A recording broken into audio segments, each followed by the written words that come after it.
Everybody, welcome back. We're now into the intro to MIDI. As far as MIDI, MIDI stands for Musical Instrument Digital Interface. And it's just that, developed in the early 80s by synth manufacturers in order to allow digital electronic musical devices to communicate and control each other. Now, when you had these devices in the early 80s, they didn't exactly work perfectly. In fact, a lot of the MIDI devices that I had were pretty crappy, honestly. Oftentimes they would have delay, oftentimes they would have glitches. One moment you would have everything right, everything would be perfect, and then you'd come back basically the next day, you try to do the same thing and you couldn't recreate it. So as far as MIDI, early on it was, let's just say a little hokey to use. Now MIDI is world class, and almost every DJ producer, mixing engineer that I know of utilizes MIDI in some fashion at some point. To really delve into what MIDI is, let's look at MIDI messages. And so the first aspect of MIDI is understanding how it rolls as far as its value. 0 to 127 is it in order to define its MIDI information that's stored and played back within the MIDI sequencer. So there's two types of messages. You've got your channel message, which sends note data, timbre, and expressive data, and your system message, which allows you to change your patch, or you can sync to multiple synths and other things. Now in this case, the channel message, if I wanted to then, you can see here I'm playing on my little musical typing keyboard, and if anybody wants access to that, that's all right here. You got your typing keyboard if you ever decide that you want to utilize that if you don't have a keyboard. But I'm giving this message, but in order for me to hear what I'm hearing, I have to have this linked in to a very specific item. And that's where I'm sending that patch data. I've got my insert, and in that insert, I've picked, let's say in this case, that's that Rhodes sample. As you can see here, though, the interesting thing about MIDI, especially when you have something like Logic, Ableton Live, Pro Tools, any professional DAW, is going to allow you to link into a bunch of different sounds typically built in. A lot of people will buy certain DAWs based on some of the synths that are actually built in. So food for thought for many of you. Now you have thousands and thousands of sounds to pick from just simply by understanding how MIDI works. So as you can see here right now, I've got all of my patch data, my system, my control data, and everything else is set up in this particular case to this MIDI channel through a software instrument. Let's look at this real quick then. What if I was to just simply drag and drop something? That's kind of what I want to do in this particular exercise. I want us to drag and drop MIDI information, and then I just want to see what we can do with that MIDI information. And so the last project that we had, we were looking at waveforms. Now what I want you to do is find some of this MIDI information, and I want you to look at exactly what we can do. So remember those system messages, and I can see this MIDI data, and these are, looks like a bunch of little blocks, right? Let's go over to the left and let's look at exactly what's happening within the channel. You can see here where it says guitar. If I click in the center, we've got this guitar sound basically, right? But what if I was to change that out? Right now that guitar sound is linking into its sample.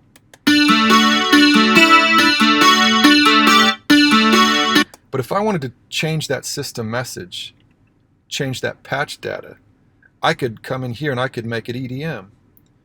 And I could turn it into something that's really strange, like in this case, this alchemy synth. And from that same MIDI, think of it like a piano reel. I could just come in here and mess around with it.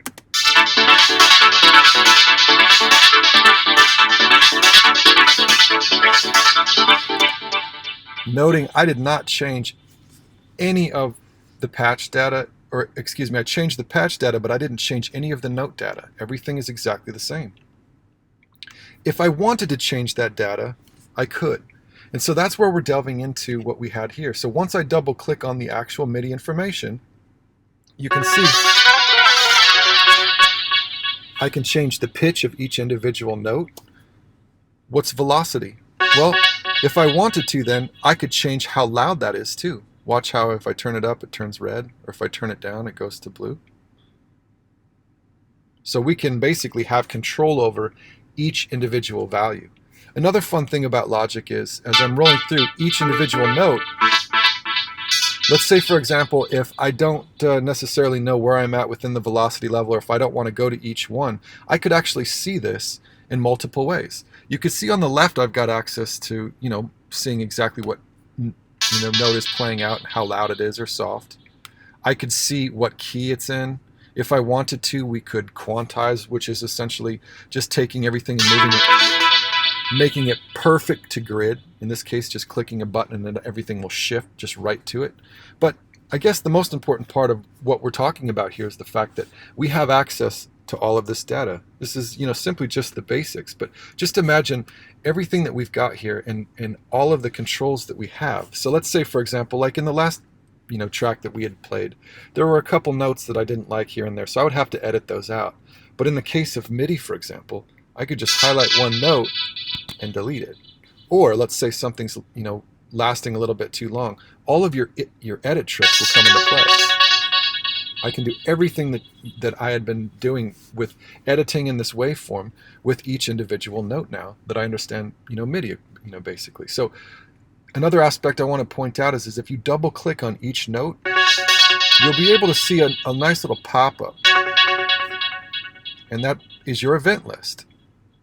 Now that event list is going to allow you to change the note if you decide you wanted to.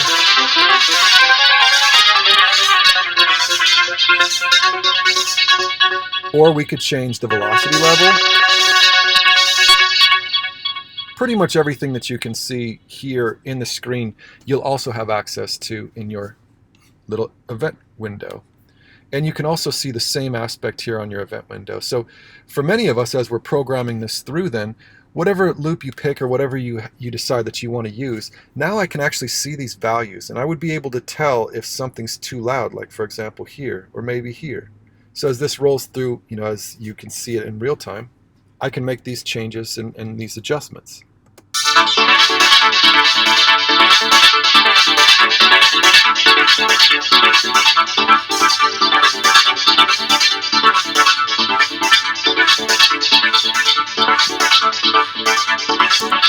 Pretty nice, right?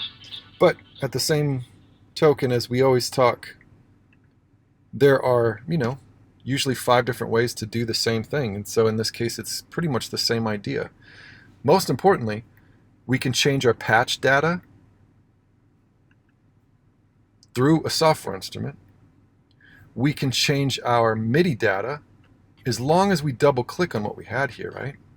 And now we can see our MIDI information. And obviously we can move that information anywhere that we want to, and we have total control over each note. Isn't that crazy? So channel messages and system messages. Basically, this idea of being able to utilize all of these controls right now and the state-of-the-art platform of these DAWs is really, really wonderful. Other ways that we can control this, and this is why I love when you guys come to the studio and as we're working in Zoom, essentially I feel like you're here with me, and then essentially we can look at everything, and we can I can show you the controllers I'm using, I can show you all of the devices, and so I'm looking forward to this here as we start talking about a MIDI controller. There's several different controllers. Many of you will have a bunch of different ones. I never really want to say one's better than the other. It's, they basically all pretty much work the same. A MIDI controller is a device that can only send MIDI messages when its keys are played, and it cannot generate sound on its own. So a keyboard controller or the drum pads that Ableton or Akai has, right? Those are MIDI controllers. You have to have a computer, and you have to have the software instrument linked into that computer. So in this particular case, we have to have something very specific. What we were working with before were audio tracks. What we're working with now, we're working with software instruments. We're dealing with the plugin information, plus we're dealing with the MIDI information in order to link this together. So MIDI controllers are nice because just, think of if you're a piano player, if you're a drummer, we could get you a drum pad. Or if you're a piano player, we could get you a piano or basically a keyboard controller, and you could play that just like you'd been trained to play everything else, and now access, everything in the MIDI world, which is, endless amounts of sounds, of course. A sound module is a device that generates sound when it receives MIDI messages. So what I'm going to show you when I see you guys here next, are some of the sound modules in the room. And then in some of the modules that we do later, in a couple weeks here. You'll also see that I'll bring you through and we'll talk about how we're sequencing with some of these modules and how we can take MIDI in and out. Just some a little bit of some of the advanced tricks of this. Really, some of the things that deadmau5 is doing.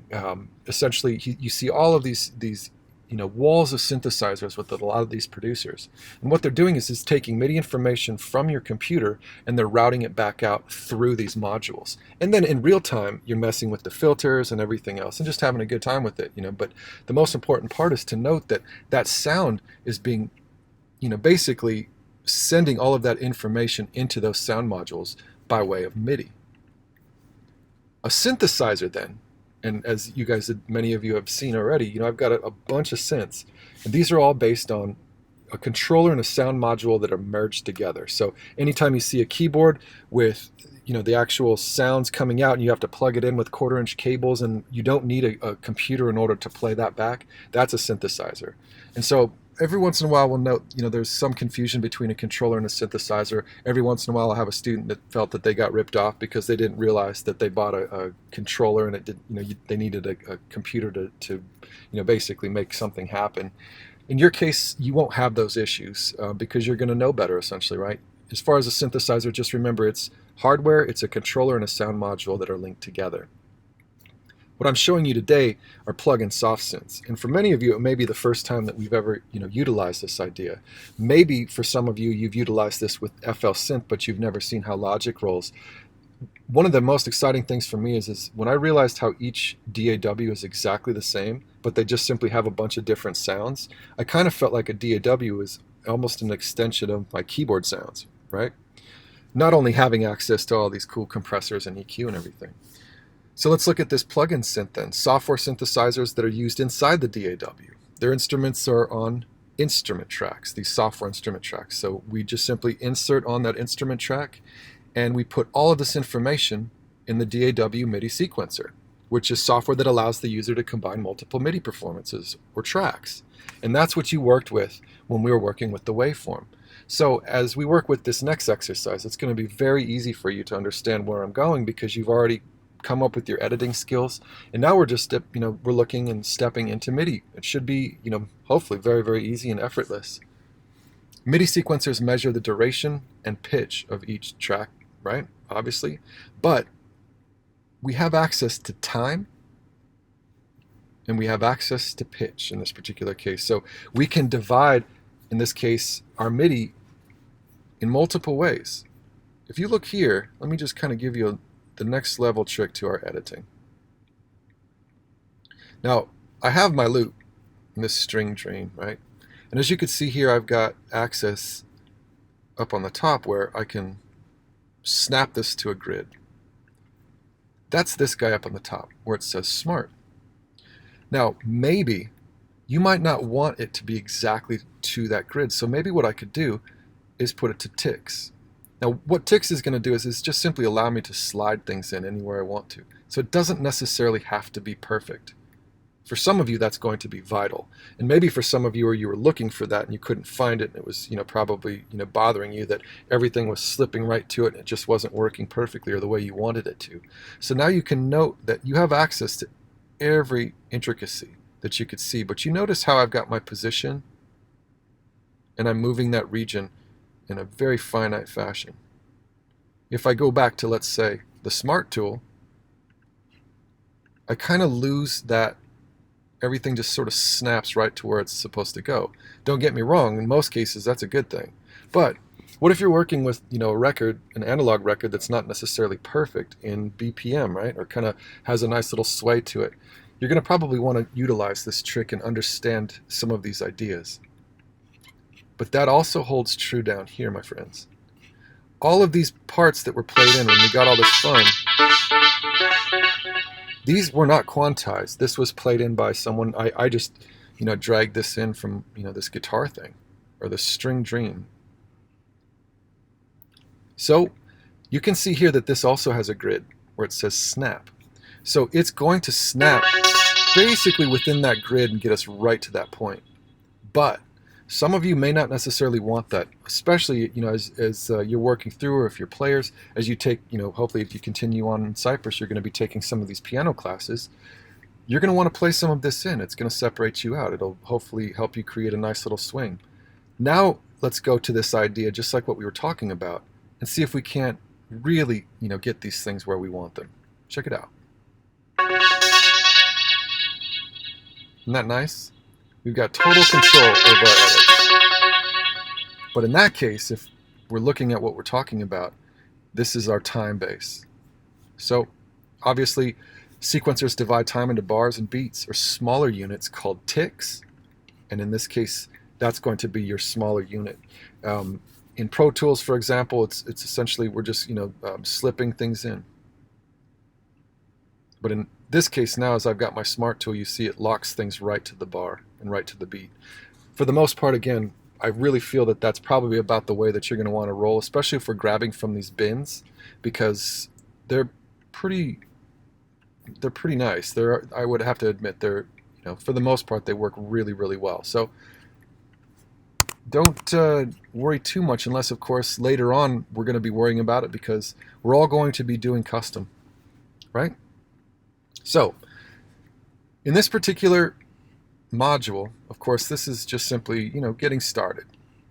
We're kind of hopefully going to lead you to the fun of changing out your sounds as we drag and drop. But don't think right now that you have to start recording things custom or anything like that. In fact, I'd like to kind of stay on the same path of what we had done with Music Concrete, and let's see what we can find in terms of our found sound. Here's the difference with MIDI. When I drag and drop something with MIDI, remember, you have access to each individual note, and there's power to that. So if I drag in one of these loops, and if you don't feel like it's perfect, then take out some of the MIDI information or add some of that MIDI information.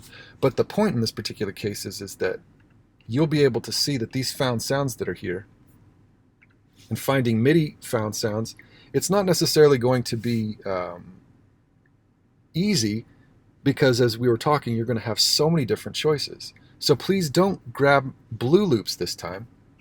Grab only green. A good way to change this is if I click up into this little box you see, I can just simply come down in here and then just grab software instrument loops. And those are the only ones that I would see then.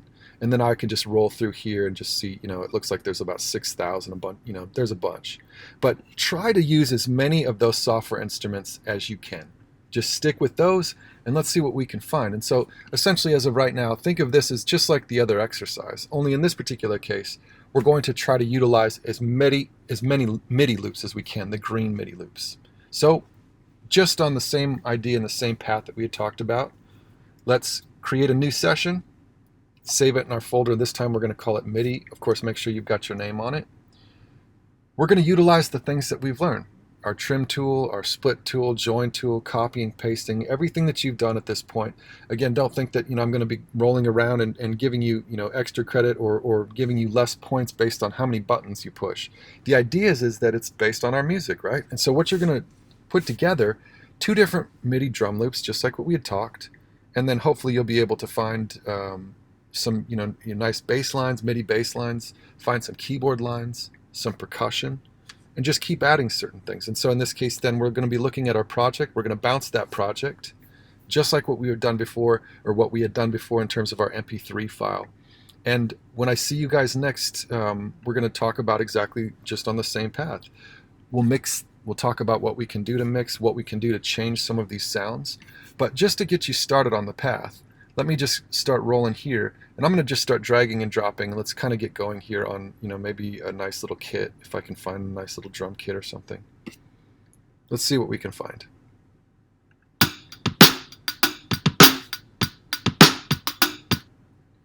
Okay, so we'll drag this out. Remember, I'm going to do, just so I don't take away from your track and your time, I'll just do the first section.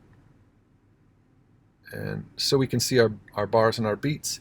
We've got everything set there perfectly. Obviously, in this case, it's just like what we've seen.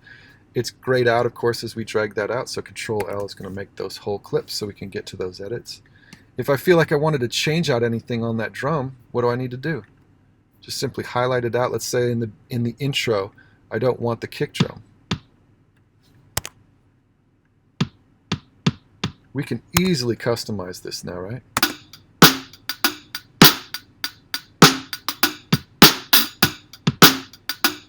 Now we create a nice little intro or a nice little breakdown. If we wanted to, we could do the same thing with the fill, or, you know, the sky's the limit.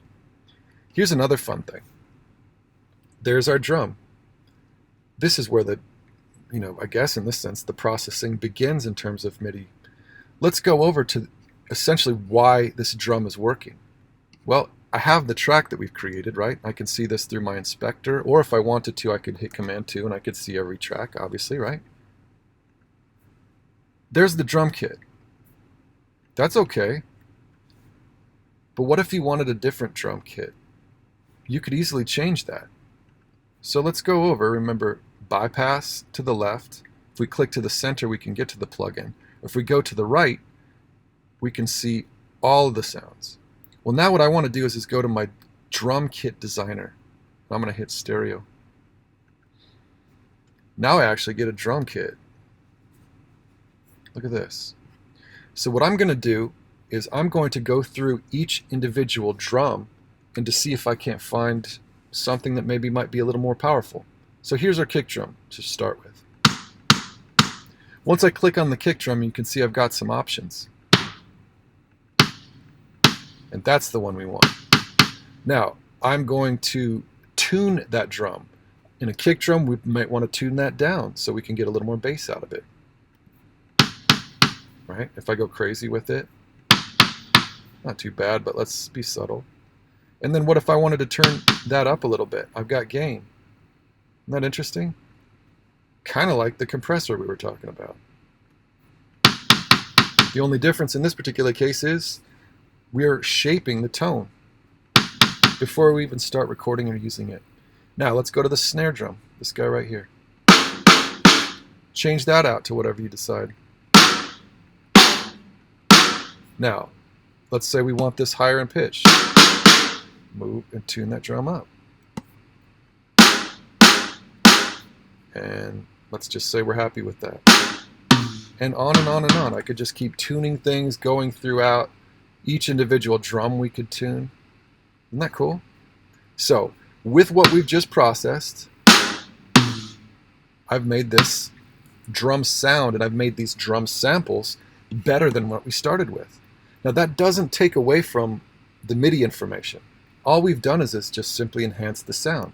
So if you've got access to MIDI, and as you guys are the next level professionals, this is definitely a mixing trick. If you have access to MIDI information, and if you can change it, and let's say if you know, aside from using compressors and the things that we've been talking about with the waveform, think of this as an extension to maybe potentially helping shape your tone. Check it out.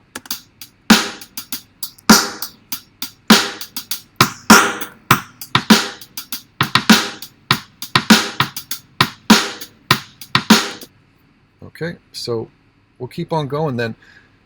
In the case of coming up with a second part, of course, you've got to, you know, obviously I'll let you find exactly where that's going to roll or how that part will come in, but, you know, I'm hoping that you can find something that will contrast that. Typically, and when it goes to the chorus, obviously, we might want to put it to a different level, you know, maybe build it a little bit, but I'll let you be the judge. In my case, a really easy way to build a B section is to utilize, in this particular case, you see here where you've got these little arrows?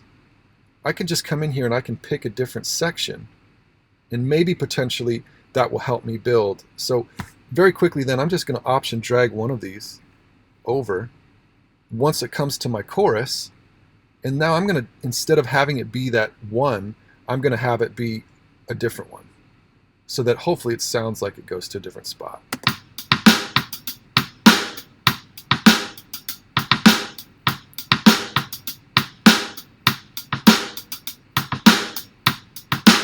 That's pretty close. Let me change that one out a little bit. See if I can't get one that's a little bit more busy.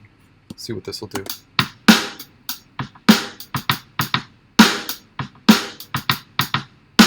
Yeah, that'll work because it's a little bit different, right? So now, essentially what we could do is just start looking at that section as building upon those hits that this particular drum has been creating. And now we've got our, like we would say, our contrasting section. Same idea, we can see that that's not a whole clip yet. So Control L, now everything is going to be good to go. We should have ourselves some money in the bank. So two contrasting sections within our drums. If you decide you wanted that on a separate section, you just simply just drag it down. But we do have one issue, don't we? This is not a waveform, so if I drag this down, is that going to be perfect? Well, in this particular case, it looks pretty good. But be careful. If I'm just dragging and dropping MIDI information, I may not get my sample back, right?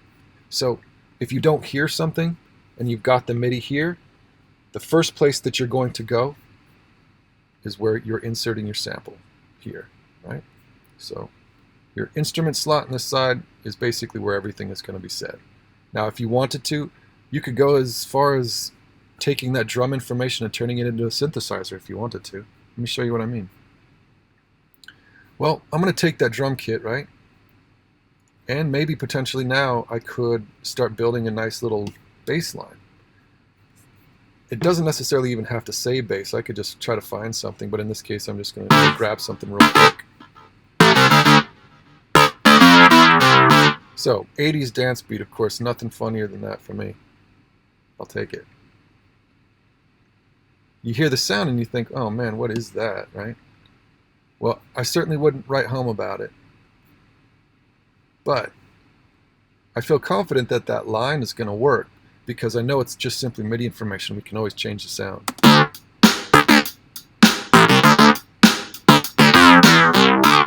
So, you guys have been at the studio. My baby's my Moog, right? If you have Logic, you have access to a Moog. Come on down here to the retro synth and open that up. And I'm going to take that bass line now and I'm going to get that retro synth. And if you can look at this retro synth here, obviously if this is the first time you've seen something like this, it might be a little scary.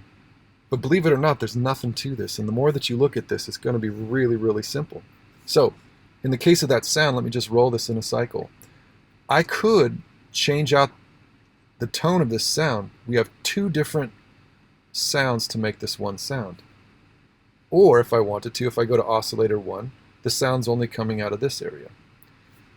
The other aspect is if I don't know anything about a synthesizer and this is scaring me, why don't I just pick a patch? At this point, nobody's requiring that you completely have total control over any of this. This is more about just fun and trying stuff.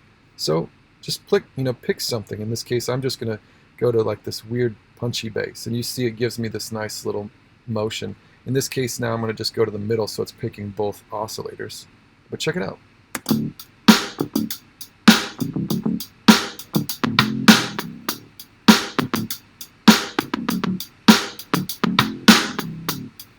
Or on and on, I could just keep picking. It's kind of fun, isn't it?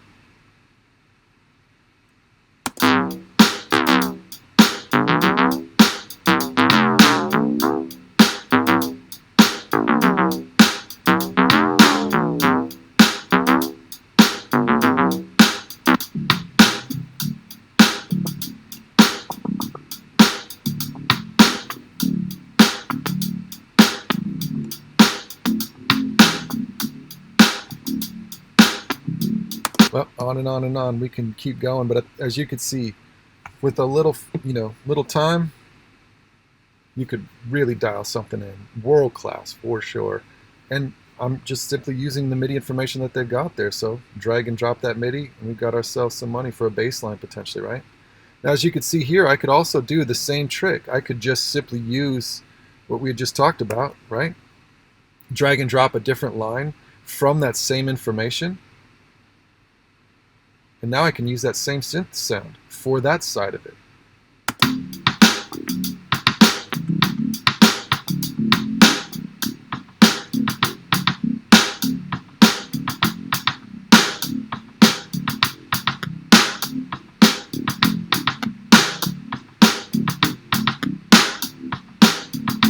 Right? A lot of fun.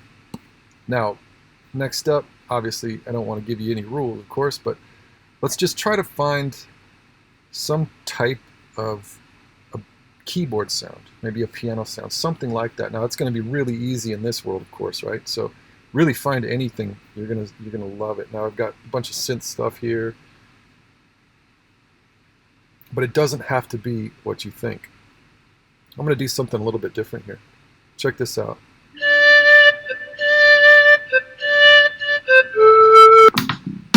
So this pan flute, or this pan pipe, you think, what? How are you going to put that into EDM or something like that? Well, in this case, let's just think outside the box. We get the MIDI information.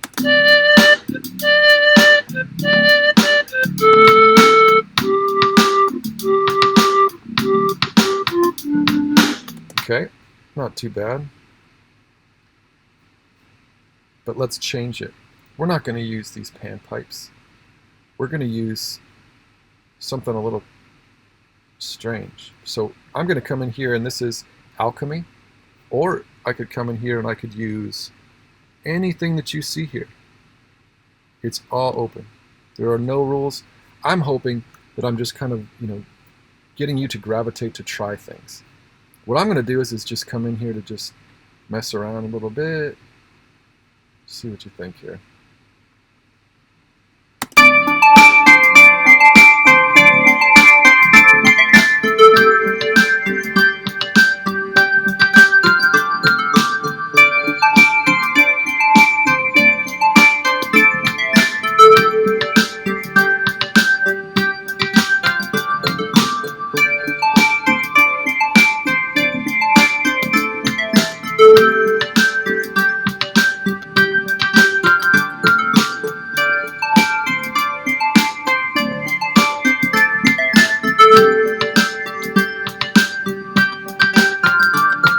Right?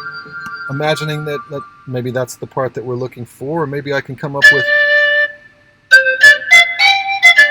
and we can just add and keep evolving that part. It's just MIDI, right? And let's say we like those two parts together. I'm going to copy, Command-C. Now I've got those two parts as they've been copied. I'm going to put it off to this side, and I'm going to paste those parts. And now I've got those two parts hopefully working together, but customizing through two MIDI parts. And now I've got alchemy hopefully running both, hopefully in a way that sounds nice, of course. And then in this case, just remember that this is complete improv. I'm just dragging and dropping the first things I see here. So.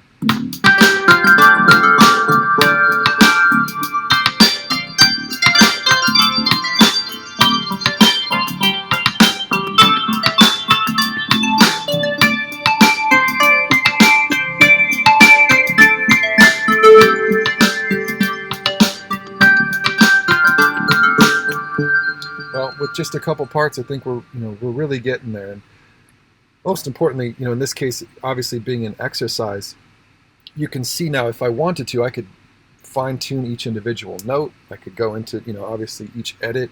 The sky is the limit. So I've got access to my keyboard, some piano sounds and things like that, obviously.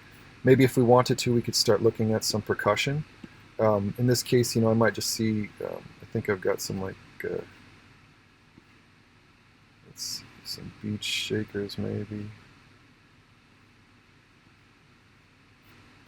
Go down here and see if I can't find a nice shaker. There we go. This will work great. Little shaker, hot beat. Now that's percussion, right? It doesn't necessarily have to just be, singular percussion. It could maybe potentially be, in this case, an entire kit with some shaker. But here is the difference. Double click on your information. Now I have that drum. And what we're going to do is we're going to try to customize that with the beat that we have. Make sure that it's perfect. Check it out. So maybe when we find the hits, there's our hi-hat. And there's some of our hits for our snares. And then these kind of like weird almost hits. I'm going to lose those. We don't want those. Or at least in our case, I'm going to take that away. I look down here, I've got some kicks. Those look pretty good, but you see how they're in the red? Well, let's just say, for example, we want to take them down. So I'm going to highlight them all by the lasso, or just dragging over on each one in the edit window. Now that they're all together, I'm just going to bring that down a little bit. You see how I can just kind of tame it a little bit? That's going to really help that kick drum hopefully not sound like it's distorting. Or if that's what you wanted, in this case, that's what they had done to, obviously get you to use that sample. And aside from that, it looks like that's just about everything that they've got there. So now we kind of get that idea of our shaker or hi-hat, kind of in the middle of the road on that one, right? Let's see what we got.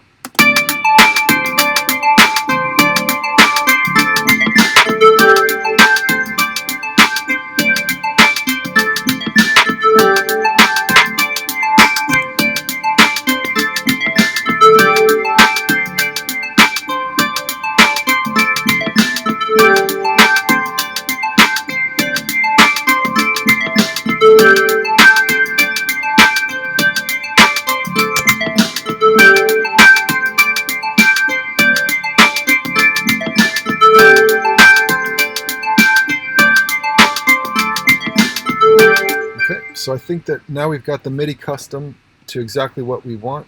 Now once that's rolling through, just some of the simple things that I might want to go back to in terms of the mix. Now instead of being able to turn up, let's say for example if I had access to, in our drum loop, we could only turn up the drums and everything together. But in this case, let's say if I wanted access to this drum, and if I wanted to turn up that snare, I could just simply isolate the snare and turn it up. Now it's going to have exactly what we're looking for, maybe. Isn't that great? Here we go.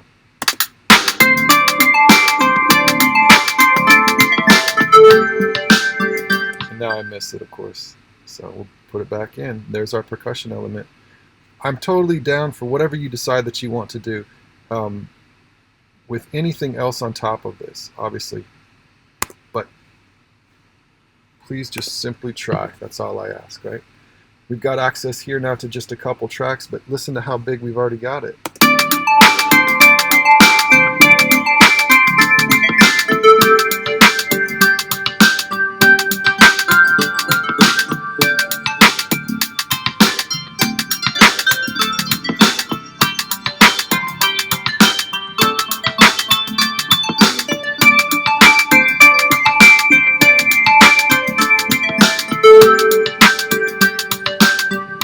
Okay, now, what else will we pick?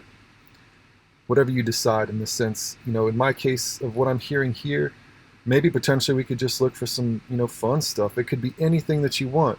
I see vocals, I see a bunch of different stuff, and so it's totally up to you, but, But I want to kind of just find something that might have... In this case, you can hear how that's kind of taking up some of that mid-range. But in this case, we also might run into some issues where there might only be certain parts that work, with what we have going on with our melody line. So this is also going to be a great opportunity to find out exactly what's happening within pitch. Obviously, in this case, having total control, it's really, really easy to make something perfect.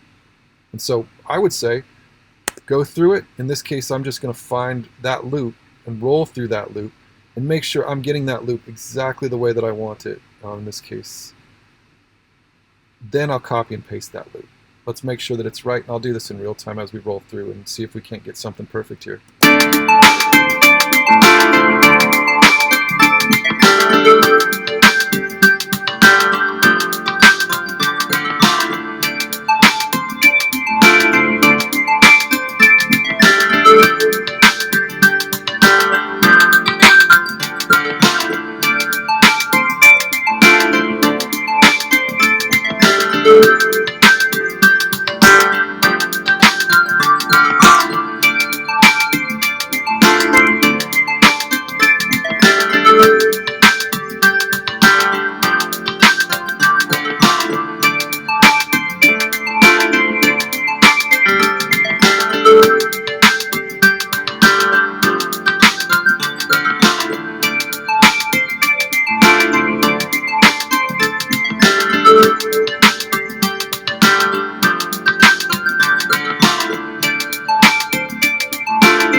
Alright, so I think we're kind of getting there. Of course, obviously you guys are going to make something way better than me. You're going to put a lot of time into it, and it won't be the first thing you pick. Now let's get this guy back. Roll this through, see what we've got. Now we've got a nice little cycle, and then in this case, of course, pick anything else that you decide. It's totally up to you. I've got my whole clip now. But as you can see, obviously it's a lot of fun. Really, really easy to come up with something, obviously, to push the bar, but use the same idea, the same tools, the same tricks, and everything that we've been talking about to really push the bar on this. And so in this case, I'm going to use the same idea that we had been talking even when we first met. Remember, we were talking about the idea of timbre and the importance of having, let's say a piano, and what the difference is between some of these high-end, guitars and things like that. And we're looking at timbre, we're looking at the actual sound. When we're dealing with this world of MIDI, what we really want to point out is that we're dealing with samples. So you can always find a really nice sample. So remember when we talked about, inside when we were, when we first met, I think it was inside the first module, we were talking about the Bosendorfer piano, really high-end pianos, and certain pianos like the Steinway, for example, and why they are what they are. If we look here, as you can see, I've called up this grand piano. Now that you know what you know, that's not good enough for you.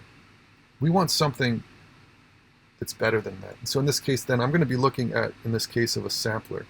And I want to utilize this sampler. And you see here that we've got this sampler as this sampler set. And this sampler should allow us to be able to find a piano, right? As we're rolling through here and looking at all of these different, in the case of millions and millions of different sounds, you're going to see that not only you're finding synth parts and bass parts and all these different things, but you're going to see that you're going to be also finding acoustics. And in this case, if you look at exactly what this classical piano is, you'll actually see that this is a recorded Bosendorfer. So we would be able to see that each sample was actually set to that instrument. So when we play this back, and now when I play back that piano sound, now I'm actually playing back a Bosendorfer. And why? Because of the beauty of MIDI. Because I can now utilize a sampler, and that sampler will allow me to be able to change these sounds out. So that classical piano that I just picked is a Bosendorfer. Or if I wanted to, I could pick a Steinway. Very simply because someone had actually recorded each individual note, and now we can play that back in MIDI. Isn't that cool? So here's the difference between what we had before, and now we've got the Bosendorfer on the track.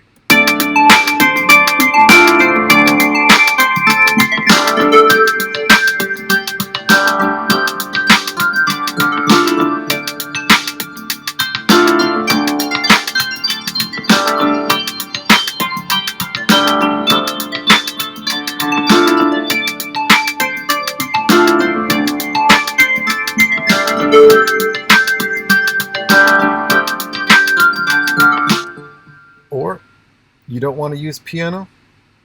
Go to the sampler, pick something else. Cool, right? Strings, guitars, woodwinds, world instruments, who knows? Could be fun, you never know. But most importantly, don't let me pick for you. There are no rules. The sky's the limit. As you can see here, I'm just getting started. So we want to finish this out. Let's get rolling, obviously, in terms of our second section. Make sure that our chorus does something, obviously different. Hopefully builds to the next level, but it's still, has some type of a cohesion. You can see how I'm creating my cohesion between parts. Of course, utilizing this, especially in MIDI, you can see I can have access in some cases to a bunch of different parts that will all pretty much work together from the same family. They don't necessarily all have access to that, but many of these do. So that might be an easy way to roll through this too for some of you. But most importantly, just remember, we can easily customize everything once we double click on it, and we can move the instrument. We could delete the instrument, whatever we decide we want to do. Obviously, going back to each individual region, it's exactly the same that you've been practicing, right? So it should hopefully be fairly effortless. Most importantly, though, just let me know if you have any questions. I'm always on standby.